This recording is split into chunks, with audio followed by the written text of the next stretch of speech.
आप ये कह रहे हैं कि इंडिया अलायंस इंटैक्ट होकर चुनाव लड़ेगा तो ठीक, नहीं लड़ेगा तो फिर हाल भी दिल्ली वाला। हर्षवर्धन जी, वोट शेयर भी इस वक्त मैं 2020 वाला रिपोर्ट कार्ड सामने रख रही हूँ, और प्रधानमंत्री मोदी की जो रणनीति है, और भागलपुर में खास तौर पर आज उनकी रैली है। भागलपुर जो कि खुद अपने आप में बड़ा दिलचस्प है।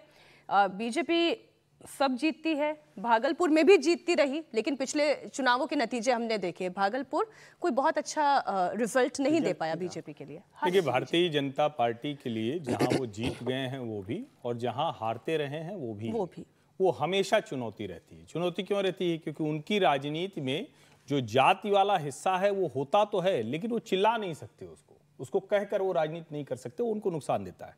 अभी चूंकि मुझे जो दिख रहा है कि ये चाहे निशांत कुमार का आना हो, और मैं कहानी कुर्सी पर लगातार ये बात कह रहा हूं और बहुत लंबे समय से कह रहा हूं कि नीतीश कुमार अब उनकी राजनीतिक पारी का समापन हो चुका है।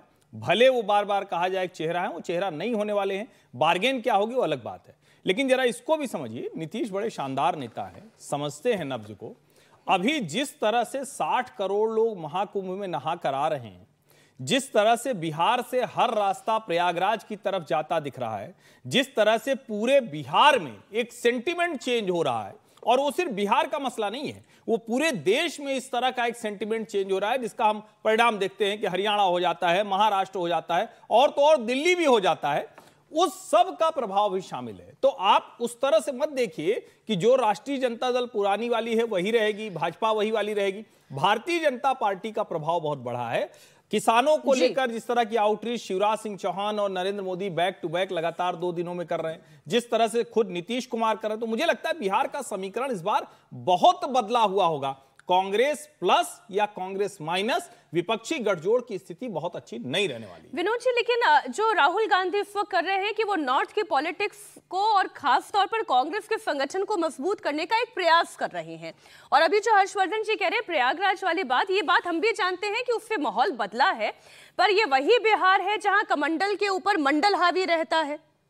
देखिए, ये भी सच है। देखिए, प्रयागराज महाकुंभ से माहौल निश्चित रूप से बदला है। माहौल राम मंदिर के उद्घाटन से भी बदला था, लेकिन चुनाव के बाद माहौल दूसरा हो गया। तो कुंभ में जितने लोग आए वो सारे बीजेपी को वोट दे देंगे, 60 करोड़ लोग, फिर तो कुछ कहना ही नहीं है। ये नहीं है, कुंभ बहुत सारे लोग ऐसे भी गए हैं जो बीजेपी के वोटर नहीं है लेकिन हिंदू हैं, वोट डालने गए। अखिलेश यादव खुद गए नहाने। नहीं, मैं तो एक सामान्य व्यक्ति की बात कर रहा हूं, तो राजनेता है, एक एग्जांपल के तौर पे कह रही थी। बहुत सारे लोग गए, मतलब तो वो अलग बात है। लेकिन बिहार में नीतीश कुमार को आप कितना भी माइनस कर दें, नीतीश कुमार एक बैलेंसिंग फोर्स हैं, एक संतुलनकारी फोर्स हैं। इसीलिए बीजेपी तमाम, चाहे वो कुंभ का प्रभाव हो, राम मंदिर का प्रभाव हो, कोई प्रभाव, उसके बावजूद नीतीश कुमार को साथ क्यों चिपकाए हुए हैं? अगर बीजेपी इतनी मजबूत हो, झटक दे नीतीश कुमार को, ये घोषणा कर दे नीतीश कुमार हमारा चेहरा नहीं होंगे। बीजेपी हिम्मत क्यों नहीं कर पा रही नीतीश कुमार हमारा चेहरा नहीं होंगे अक्टूबर के विधानसभा चुनाव में? क्योंकि उसे नीतीश कुमार की जरूरत है। नीतीश कुमार का के इधर अगर आरजेडी की तरफ आ जाए वो वापस, तो फिर पालड़ा बदल जाएगा। 2015 याद कीजिए, पूरे उत्कर्ष पे थी भारतीय जनता पार्टी। नहीं, हम उस संभावना की तो सर इसलिए बात ही नहीं कर रहे हैं। मैं संभावना बात एक सर मैं नीतीश कुमार के महत्व की बात कर रहा हूँ कि नीतीश कुमार का महत्व बिहार की राजनीति में है, वो महत्व है, इसलिए नीतीश कुमार की जरूरत बीजेपी को है। मैं सर 2 अलायंस की बात कर रही हूँ विनोद जी। मेरा सवाल ये है कि एक तरफ बीजेपी है, जेडीयू है, उसमें चिराग पासवान की पार्टी भी है, बाकी दलों का भी साथ है, और एक दूसरी तरफ एक कंफ्यूजन इंडिया अलायंस में दिखाई दे रही है। राहुल गांधी, तेजस्वी यादव, और फिर ये जो प्रशांत किशोर जो खेल खराब कर सकते हैं, इसे भी आप शामिल करें। देखिए, कोई कंफ्यूजन नहीं है इंडिया अलायंस में। इंडिया अलायंस में सिर्फ सीटों के तालमेल को और सीटों के बंटवारे की मसल फ्लेक्सिंग है। और कुछ नहीं है। जो विजय जी कह रहे हैं मैं भी कह रहा हूं कि इंडिया गठबंधन और एनडीए गठबंधन दोनों के जो एलाइज हैं वो एक साथ मिलकर लड़ेंगे। नीतीश कुमार कहीं नहीं जाएंगे, वो एनडीए में ही रहेंगे, लेकिन जितनी बार्गेनिंग वो कर सकते हैं उतनी करेंगे। और अभी तो नहीं, जब इनकी बार्गेनिंग की बात आएगी तो वहां भी इसी तरह की बयानबाजी शुरू होगी।